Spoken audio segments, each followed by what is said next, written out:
যে এই রায়টা ভিন্নভাবে হইলেও হইতে পারত, হয়নি, যা আমার বিপক্ষে গিয়েছে।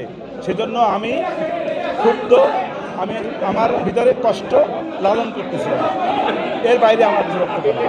এই জন্যই কষ্ট পাচ্ছি, আমার আসামির সাজা হয়েছে সর্বোচ্চ সাজা।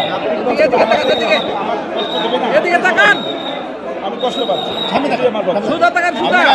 আর আমার পক্ষে এই মামলায় কোনো অ্যাপিল করার সুযোগ নাই যতক্ষণ পর্যন্ত আমার ক্লায়েন্টরা এসে মাননীয় ট্রাইব্যুনালে সারেন্ডার করবেন অথবা তারা কোনোভাবে গ্রেপ্তার হবেন। এর আগ পর্যন্ত কোনো অ্যাপিলেট ডিভিশনে যাওয়ার আর কোনো সুযোগ নেই। আপনারা তো দেখেছেন যে আমাকে রায়ের কপিও মাননীয় ট্রাইব্যুনাল দিবে না বলেছে। অতএব এই যে দিবে না সেটা আইনানুগ। আচ্ছা, আমি অনেকে যারা জুলাই যোদ্ধা শহীদ, এরা অনেকে বলছে যে তারা এই রায় সন্তুষ্ট না, তারা আপিল বিভাগে। স্কিন শুষ্ক রুক্ষ হয়ে যাবে বলে কি বাইরে যাবে না? জাস্ট 1 2 3 4 করো, স্কিনটাকে রিভাইভ করো।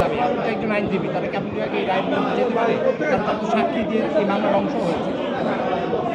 তার বিরুদ্ধে যাবে, আমি তো বুঝলাম না। যেতে পারে শুধু ইয়ের বিরুদ্ধে, চৌধুরী আব্দুল কালাম। তারা কি যেতে পারে?